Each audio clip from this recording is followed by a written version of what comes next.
예, 감사합니다. 자, 우리 옆에 계신 분들과 한번 사랑의 인사 나누도록 하겠습니다. 사랑하고 축복합니다. 예, 감사합니다. 오늘 본문 말씀을 중심하여 성막을 세우는 사람들, 이 제목을 가지고 은혜 나누고자 합니다. 하나님께서는 이스라엘 백성들을 애굽에서 인도하여 내시고 광야길 가는 동안에 성막을 만들라 이렇게 명령을 합니다.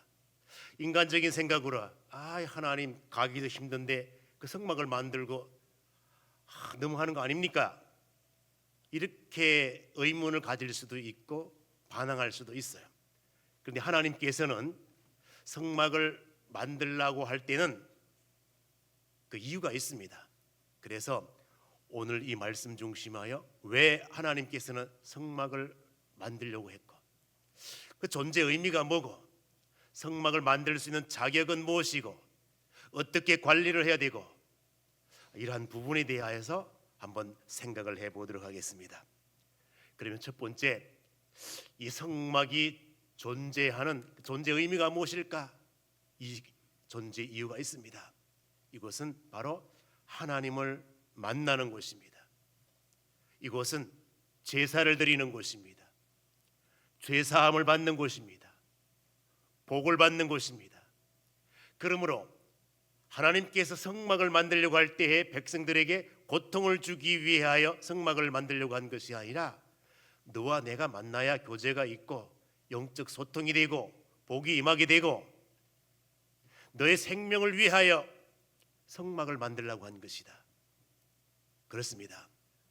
성막이 존재하는 이유는 생명과 직결되어 있습니다.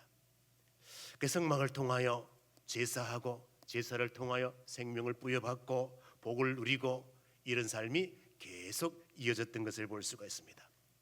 그러면 우리가 오늘 이 시대의 구약 시대의 성막과 오늘 우리 이 믿음의 공동체 변천하여 연결되어 온 역사를 한번 생각을 해보도록 하겠습니다. 모세의 성막이 있습니다. 이 성막은 무엇으로 변하게 되는가 하면 솔로몬 성전으로 변하게 됩니다. 그런데 이 솔로몬 성전이 죄로 말미암아 타락하게 되므로 이방 족속의 침입을 당하여 성전도 잃고 나라도 잃고 다 잃고 모든 기물도 다 잃고 자유도 잃고 모든 것 다 잃게 되었습니다. 바벨론 포로가 되어 70년 생활 모든 것 청산하고 돌아왔을 때에 하나님의 백성들이 제일 먼저 한 것이 제2의 성전을 또 건축을 합니다. 스룹바벨을 중심으로 성전을 건축했다 그래서 스룹바벨 성전이라 이렇게 표현하기도 하고, 또 다르게 표현하면 제2의 성전이라 이렇게 표현을 하기도 합니다. 세월이 흘러갑니다. 세월이 흘러가는데 이 스룹바벨 성전이 다 낡았고 그렇게 했을 때에 리모델링 개념 차원에서 헤롯 대왕이 새롭게 성전을 만들어 주는데 몇 년에 걸쳐서 이 헤롯 성전을 다 새롭게 만들어 주는가 하면 몇 년에 걸쳐서 했을까요? 몇 년? 46년에 걸쳐서. 그럼 이것이 어디에는 나올 거 아니에요? 뭐 출애굽기에 나오든지 뭐 요한복음에 나오든지 나올 거 아니에요? 그렇습니다. 자, 그래서 46년 동안에 걸쳐 지은 이 성전을 예수님께서 딱 바라보면서 저 성전을 헐어버리라. 내가 3일 만에 세우겠다. 그러니까 사람들이, 그 시대 사람들이 미친 거 아이가 이거.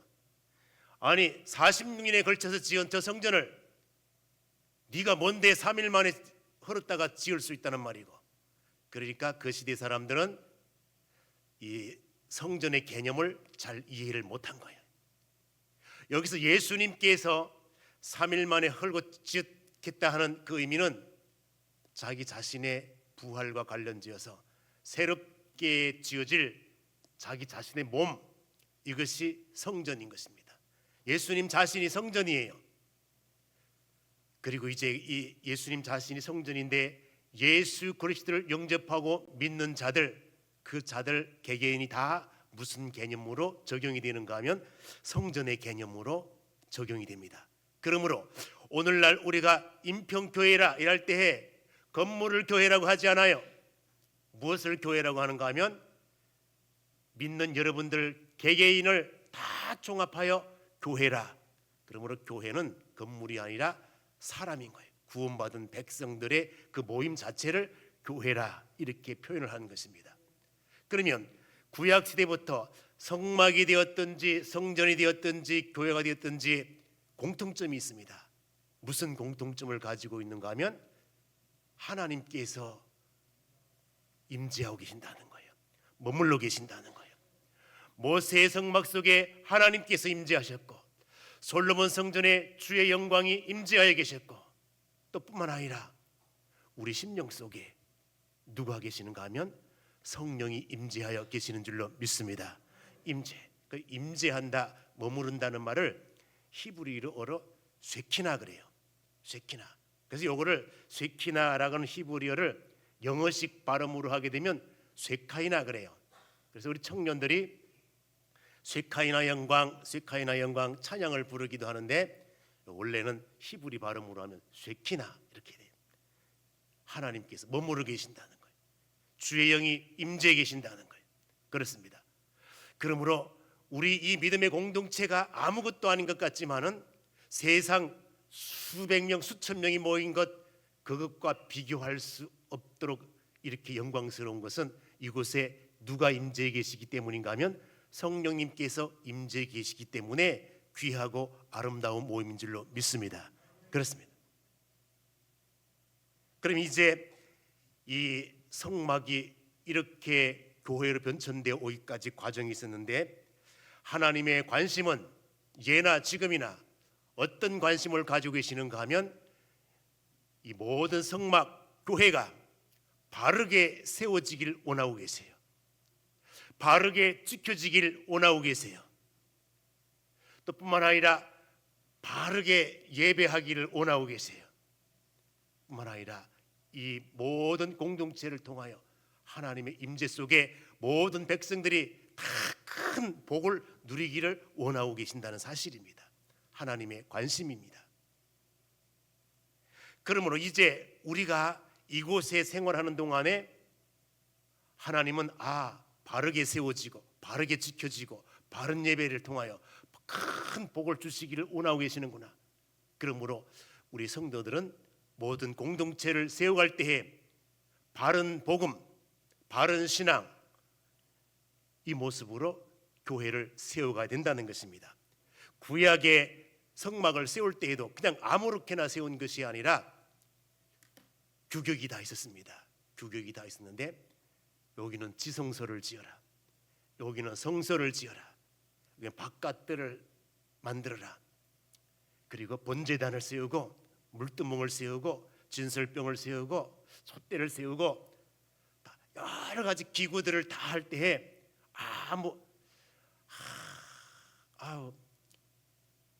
지도자에게 나는 빨간색 싫은데 파란색 싫은데 싫어도 할 수 없다. 하나님께서 빨간색 실을 만들라 그러면 그 이유가 있는 거예요. 금으로 해라, 이유가 있는 거예요. 노수로 해라, 이유가 있는 거예요. 인간의 생각이 개입될 수 없어요. 그러므로 정교하게 하나님의 모든 계획하에 하나님께서 명령하신 대로 성소를 만들었습니다. 이 성소는 하나님과 우리 사이에 생명을 부여받고 교제할 수 있는 교제의 처소요, 축복의 처소였던 것을 볼 수가 있습니다. 그러면 이제 이 성소를 세울 때에 아무나 세우는 것이 아니라 세울 수 있는 자격이 있습니다. 어떤 자격을 가졌는가 하면은 일단은 성령의 감동을 입은 자가 세울 수 있어요. 성령의 감동이 뭡니까? 내가 성령께서 그 속에 역사함으로 말미암아 이 일에 참여하고 싶은 마음이 생긴 거예요. 동참하고 싶은 마음이 생긴 거예요. 헌금을 하고 싶은 마음이 생긴 거예요. 봉사하고 싶은 마음이 생긴 거예요. 누가 주신 마음인가 하면 성령님께 주신 마음이야. 성령님께서 내 마음을 감동시켜 주셨기 때문에 내가 이 일에 동참을 하게 되는 거예요. 그래서 모세가 이 성소 제작 명령을 내렸을 때에 성령의 감동을 입은 자들이 헌물을 가지고 하나님 앞에 드리는 거예요. 자, 35장 21절 한번 읽어볼까요? 35장 21절 다 같이 한번 읽습니다. 시작.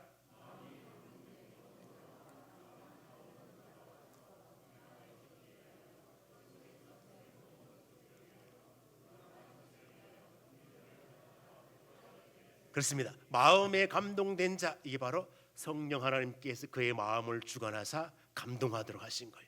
아, 내가 드려야 되겠다, 내가 가야 되겠다, 내 손으로, 내 입으로, 내 모든 육체로 하나님 앞에 헌신을 해야 되겠다. 성령 하나님께서 그 심정을 움직여주지 아니하면 모든 일을 할 수가 없습니다. 그래서 이 성막을 제작을 하는데 바로 성령의 감동을 입은 자들이 하게 되었다는 것입니다. 두 번째 모습을 보게 되면, 성막을 세우는 자의 자격을 보게 되면 자원하는 마음이 있어야 된다는 거예요. 누가 억지로 그냥 곱비매 가지고 이렇게 할 수는 없는 거예요. 자원하는 마음으로. 그렇습니다. 내가 헌신 봉사를 해도 자원하는 마음으로. 그렇습니다. 우리 교회 형편을 보게 되면 사찰 집사님이 안 계세요. 관리 집사님이 안 계시기 때문에 청소도 다 부서별로 자원하는 마음으로, 자원하는 마음으로. 어떤 때 보게 되면 혼자 나와서 하기도 하고, 두 분이 나와서 하기도 하고, 세 분이 나와서 하기도 하고, 새벽에 하기도 하고, 밤에 하기도 하고, 점심때 하기도 하고, 자기가 안 하니까 아멘도 안 하고 막 이렇게 자원하는 마음으로 이렇게 하는 분들이 다 계셔요. 그렇습니다. 꽃꽂이도 자원하는 마음으로, 성가대도 교사도 다 자원하는 마음으로, 차량 운행도 다 전부가 다 자원하는 마음으로 하기 때문에 이 공동체가 움직여지는 것이지 억지로는 안 되는 거예요. 억지로 하는 건 한두 번은 되지만은 지속적으로는 못 하는 거예요. 다 자원하는 마음으로 이렇게 한다는 것입니다. 그렇습니다. 자, 우리 다시 한번 21절 다시 한번 읽습니다. 35장 21절 시작.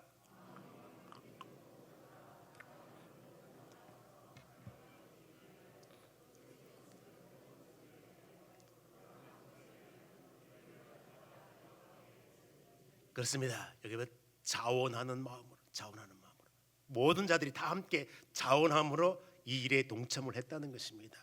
그렇습니다.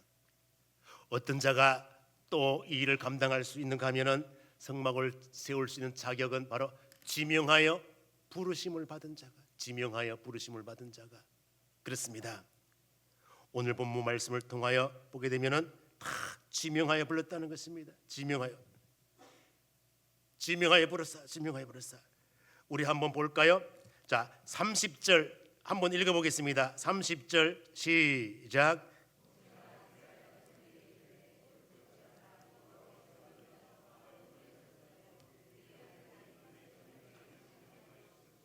그렇습니다. 지명하여 부르시고, 구약 시대나 지금 이 시대에 동일합니다. 오늘날 여러분들 개개인 한 심령을 하나님께서 지명하여 부르셨기 때문에 하나님의 일을 할 수 있게 된 것입니다. 이사야 43장에 보게 되면은, 야곱아, 내가 너를 지명하여 불렀나니 너는 내 것이라. 지명하여 불렀대.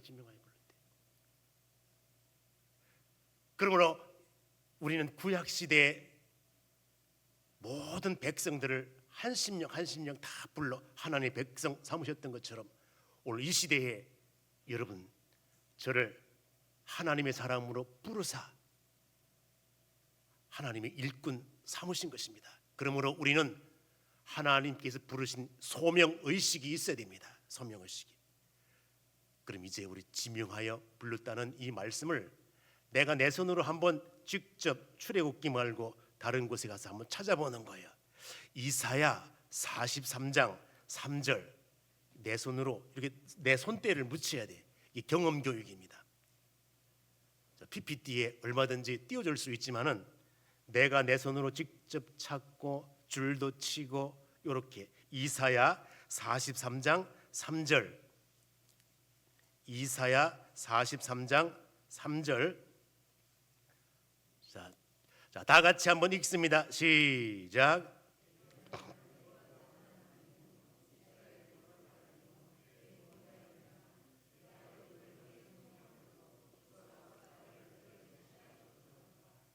자, 그렇습니다. 자, 이사야 43 다시 한번 읽습니다. 시작.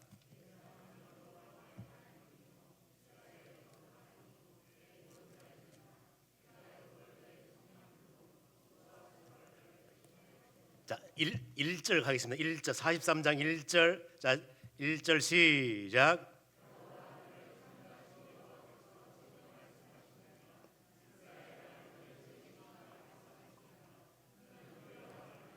내가 너를 구속하였고 내가 너를 지명하여 불렀나니 너는 내 것이라. 그렇습니다. 그래서 지명하여 불렀나니 너는 내 것이라. 그래서 하나님의 관심은 하나님 자신이 부르신 백성들에게 관심이 있습니다. 내가 너를 창조하였다. 창조한 것으로 끝나는 것이 아니라 너에 대한 관심이 있어가지고 계속 너에게 명령하는데 찬양을 해라. 그러므로 내가 너를 지은 목적, 그 목적을 수행하며 살아요. 그래서 하나님께서 창조 원리를 세워주시고 창조 목적 너를 세워사 계속토록 찬양하기 위하여 너를 세웠느니라. 그러니까 너는 평생 내 앞에서 뭐하는 삶을 살아야 되는가 하면 찬양하는 삶을 살아야 된다는 것입니다. 그렇습니다. 우리 한번 43장 21절 가서 그럼 하나님께서 나를 왜 창조하셨지? 왜 부르셨지? 이유가 있구나. 자, 21절 한번 볼까요? 이사야 43장 21절 다 같이 읽습니다. 시작.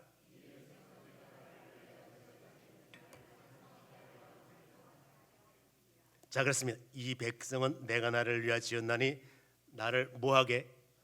자, 여기다 줄을 이렇게 쳐놓고 그러면 내가 이 공동체를 섬겨가며 사는 날 동안에 내가 해야 할 일은 찬양하는 일이구나. 찬양하는 일이구나. 그렇습니다.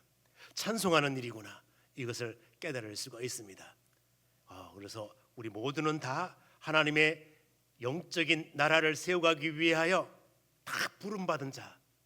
우리는 이 명령에 순종해야 될 이유가 있습니다. 그럼 이제 성막을 세우는 사람들은 어떻게 세워가야 할 것인가? 어떻게 세워가야 할 것인가 하면 하나님의 원칙대로 세워가야 된다는 것입니다. 그러므로 인간의 생각이 개입되지 말아야 된다는 것입니다. 그렇기 때문에 하나님께서는 이 성막의 설계도를 다 이렇게 해주셨습니다. 규격 얼마, 어떤 색깔로, 재료는 무엇으로 이렇게 정확하게 해주셨습니다. 그러므로 우리는 하나님께서 이때에 흰색을 하라 했으면 흰색을 하는 이유가 있구나. 금으로 하라고 했으면 금으로 하라고 하는 이유가 있겠구나. 다 이유가 있습니다. 그런데 우리의 생각이 앞서서 요거는 마음에 안 드는데 요건 제해버리지 뭐. 여기는 여기다 넣으면 참 좋겠는데 요거 놓지 뭐. 이렇게 할 수가 없습니다.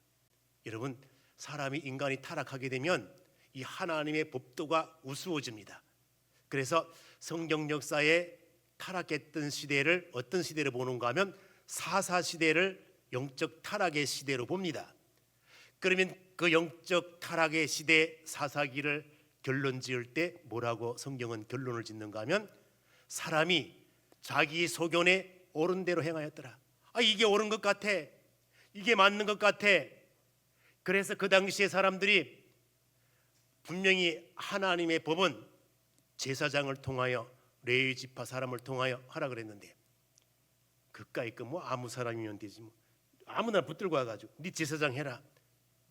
타락했기 때문에 그런 거예요. 말씀의 법들을 모르는 거예요. 그렇습니다.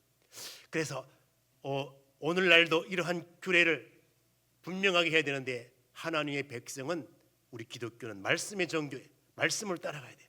종교 개혁자들이 왜 종교를 개혁하게 되었는가 하면 그 시대 사람들이 말씀의 규례를 따르지 않아. 사람의 규범이 말씀 위에 있기 때문에 이건 개혁되어야 된다. 그래서 종교 개혁자들이 말씀이 가라앉는 곳까지, 말씀이 멈추라는 곳에서 멈추고, 그래서 오직 말씀, 오직 성경, 이 원칙이었던 것을 볼 수가 있습니다. 그렇습니다. 원칙대로 해야 된다는 것. 두 번째는 성막을 세우는 사람의 자세, 어떤 자세가 되어야 되는가 하면은 성령의 지혜가 있어야 된다는 것입니다. 성령의 지혜. 그렇습니다. 지혜가 있어요. 지혜가. 그래서 히브리인들은 하나님 앞에 지혜로운 삶을 살기 위하여 뮤시나 토라 이런 것들을 다 종합하여 인생이 어떻게 살아가야 할 것인가 그 원리를 만들어냈는데 그 지혜에서 지혜를 만들어냈습니다. 그게 탈무드예요. 탈무드를 통하여서 이렇게 살면 지혜로운 삶이다. 하나님 앞에 영광이 되고 이렇게 살면 사람에게 유익이 되고 지혜의 삶을 살기 위하여 탈무드를 만들어서 백성들에게 가르친 거예요. 그렇습니다. 그렇습니다. 오늘날도 우리가 지혜를 가지고 지혜를 가지고 여러분 야고보서를 기록한 예수님의 동생 야고보가 한 교회의 지도자 역할을 잘 감당하면서 보니까 이거 우리가 하나님 앞에 참 지혜롭게 하는 것이 너무너무 귀중한 거예요. 그래서 야고보서를 기록할 때 서론적으로 무엇을 기록하는가 하면 누구든지 지혜가 부족하거든 하나님께 구하라는 것입니다. 후히 주시고 꾸짖지 아니하시는 하나님께 구하라. 그리하면 주시리라. 야고보서에 나온다 하니까 야고보서에 어딘가에 있을 거 아니에요. 그렇죠? 그 1장 정도 가면 나오지 않을까 이렇게 절까지 다 가르치면 안 되잖아요. 그러니까 여러분들이 집에 가서 누구든지 지혜가 부족하거든 후히 주시고 꾸짖지 아니하신 하나님께 구하라. 그리하면 주시리라. 이 말씀이 어디 나오는지 한번 찾아보는 거예요. 찾으신 분들은 카톡이나 문자로 이렇게 보내주시면 다 종합하였다가 이렇게 제가 모아서 연말에 시상을 하도록 이렇게 하겠습니다. 그렇습니다. 지혜가 있어야 된다는 것이 지혜가 있습니다. 그래서 이제 사도 바울은 고린도 교회에게 편지를 합니다. 뭐라고 편지를 하는가 하면 고린도 교회는 하나님 앞에 여러 가지 장점을 많이 가진 교회야. 그런데 이 장점을 잘 살리지를 못해. 그래서 오히려 잘 살리지 못하니까 반작용으로 단점이 확 나오는 거예요. 그래서 이렇게 장점을 가진 교회가 왜 모든 열매를 맺는 것마다 불합리한 것들을 맺어가지? 지혜가 없어서 그렇다는 거예요. 지혜가. 그래서 교훈을 합니다. 무슨 교훈을 하는가 하면은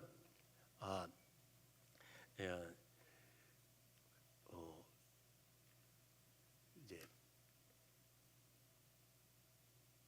너희가 모든 것이 가하나 모든 것이 다 유익이 되는 것이 아니고 모든 것이 다 가하나 모든 것이 다 무엇이 되는 거 아니라고. 자, 이걸 몰라? 다시 한번 하겠습니다. 모든 것이 다 가하지만은 모든 것이 다 사람에게 유익되는 것이 아니고 모든 것이 다 가하나 모든 것이 다 무엇을 세우는 것이 아니라고? 누가 떡했노? 자, 그렇습니다. 자, 그러면 떡인지 덕인지 한번 찾아가 보겠습니다. 고린도전서 10장 23절 가서 보겠습니다. 자, 고린도전서 10장 23절 가서 볼까요? 고린도전서 10장 23절 가서 보겠습니다. 고린도전서 10장 23절 다 같이 한번 읽습니다. 시작.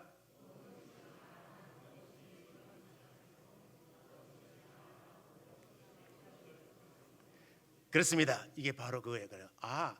내가 내 힘도 있고 내 손 있고 내 입 있고 내 나 마음대로 할 수 있는데 그러나 잘 생각을 해야 된다는 거예요. 내가 이 말을 함으로 내가 이 행동을 함으로 내가 내 손으로 한 것으로 이게 다른 사람에게 유익이 될까?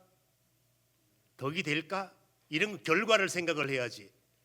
자기 나타난 현상만 보고 일을 처리하면 오히려 역효과가 난다는 거예요. 예를 들면 골이 너무너무 아파. 너무 잡생각이 많아. 그러면 어떻게 하면 제일 좋을까요? 이 잡생각을 없애려면 어떻게 하면 좋을까요? 이 두통을 없애려면 어떻게 하면 좋을까요? 모르시는구나. 머리를 자르면 되지. 간단해. 그런데 문제는 그 결과를 봐야 될 게 아니냐, 이 결과. 벼룩이 한 마리 잡자고 초가 삼가를 다 태워? 지혜가 없는 거예요, 지혜가.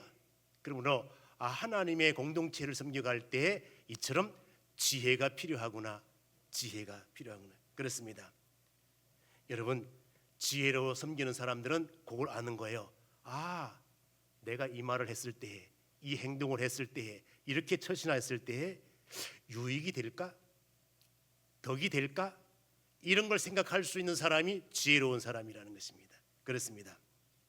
자, 그럼 이제 우리가 이제 초대교회를 통하여서 모든 교회들과 역사를 지나서 오늘날 이 시대 21세기를 살아가는 우리 인평교회 모습까지 다 비교해보고 그러면 수많은 교회들이 서왔다는 것은 그 교회를 위하여 헌신하며 지혜롭게 섬긴 자들이 있기 때문에 오늘날까지 존속해오며 세워진 것입니다. 자, 그렇습니다. 그러면 이러한 사람들에 대하여 우리는 어떻게 예우할 것인가? 어떻게 예우할 것인가? 우리는요, 그 사람들에 대한 예우 알아줘야 돼요. 존귀 여겨야 돼요. 칭찬과 격려를 아끼지 말아야 돼요. 여러분, 우리 운동 경기를 하다가 보면은 막 잘하는 사람들에 대하여 뭐라고요? 브라보! 이렇게 박수 치잖아요. 연주회 가거나 또 이렇게 음악회 가게 되면은 솔리스트들이 잘하고 하게 되면 뭐라고 그래요? 잘하고 나면 박수를 치면서 뭐라고 해요? 브라보! 이래야 된대. 근데 이걸 잘 해야 된다는 거야. 왜 잘해야 되는가 하면 남자가 할 때, 여자가 할 때, 남자 중창을 할 때, 여자 중청을 할 때 여기 부르는 게 다 다르게 해야 되기 때문에 그런 거예요. 자, 그렇습니다. 자, 그러면 예를 들어 보겠습니다. 보면 남자가 이제 솔로로 나와 가지고 독창을 하든지 연주를 하고 그 끝나고 할 때 그때는 뭐라고 해야 돼요? 브라보! 이렇게 하는 거야. 근데 여자가 할 때는 좀 달라야 돼. 여자가 나와 가지고 그냥 뭐 조수미 씨 혼자 나와서 했다. 그럴 때는 브라보가 아니라 뭐라고 해야 될까요? 브라바 그래야 되는 거야. 조수미 씨 들어갔더니 남성 중창단이 나오네. 남성 중창단이 나와가지고 오오오 막 하면서 일할 때는 또 달라야 돼. 뭐라고 하면 될까요? 칠판에 써 있잖아요. 브라비 하는 거야. 이렇게 나갔더니 천사 같은 여성 중창단이 나와가지고 복수 나와가지고 딱 이래 하네. 그때는 또 뭐라고 해야 될까요? 칠판에 써 있잖아. 브라베 이래 하는 거야. 여기 다르구나. 이탈리아어 이게 보게 되면 남자 단수인지 여자 단수인지 남자 복수인지 여자 복수인지 이렇게 따라서 부르는 게 다 달라지는 거예요. 달라지는 거예요. 그렇습니다.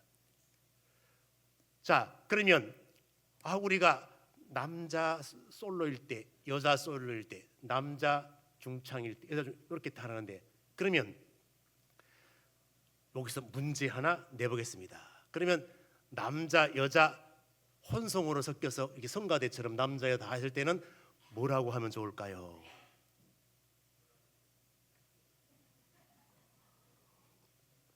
호라비? 그걸 어떻게 알아? 이탈리아 할 줄 알아? 맞습니다. 뭐라고 하는가 하면 여기도 브라비라고 해야 돼. 왜 그런가 하면 이탈리아어의 복수 개념은 무엇을 중심으로 하는가 하면 남성 중심으로 해. 그래서 여자 복수가 남성 복수에 흡입돼. 그래서 혼성일 경우에는 뭐라고 하는가 하면 남성 복수 중심으로 브라비 이렇게 하는 거예요. 그렇습니다. 자, 그럼 이해를 했는가 안 했는가 굉장히 궁금해. 자, 그러면 이제 내가 할 때 여러분들은 정답을 브라보, 브라비 이렇게 이제 하는 거예요. 자, 그러면 한번 복습 한번 해보겠습니다. 우리 반주자 선생님이 주일마다 대구에서 오셔요. 너무너무 그냥 큰일을 하셔요. 자, 그러면 우리 반주자 선생님께 대하여 박수를 해야 되는데 뭐라고 박수를 치면 좋을까요? 자, 시작. 와, 그렇습니다. 그렇습니다. 그렇습니다. 자, 두 번째, 그럼 조금 낯간지럽지만은 최우석 목사님이 참 수고했대. 그럼 이럴 때 뭐라고 하면 좋을까요? 와, 그렇습니다. 우리 장로님들이 한 해 동안 너무너무 고생하였습니다. 뭐라고 하면 좋을까요? 우리 권사님들이 김장하랴, 식당하랴, 뭐하랴 얼마나 고생하는지 말인지 우리 권사님들 수고하셨는데 뭐라고 하면 좋을까요? 그런가 봐. 참 그렇습니다. 얼마나 좋은지 몰라. 자, 그럼 우리 인평교회 성가대원들 정말 그냥 너무너무 고생 많아. 너무 고생. 간식 사주는 사람도 없고 막 그래. 자, 우리 인평교회 성가대 너무너무 수고 많은 거예요. 뭐라고 하면 좋을까요? 아까비.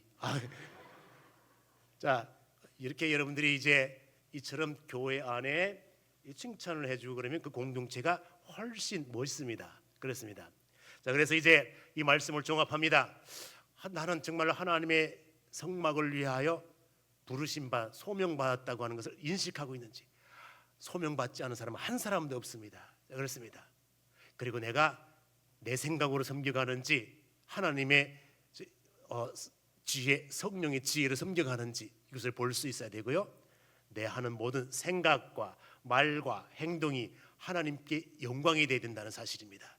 이러한 원리로 잘 섬겨갈 수 있는 신선한 종들 될 수 있기를 주님의 이름으로 축원드립니다. 기도하겠습니다. 하나님, 말씀 허락하신 것 감사합니다. 이 말씀이 내 영적인 삶과 육적인 삶의 원칙이 되게 하여 주시옵소서. 예수님의 이름으로 기도 올리옵나이다. 아멘.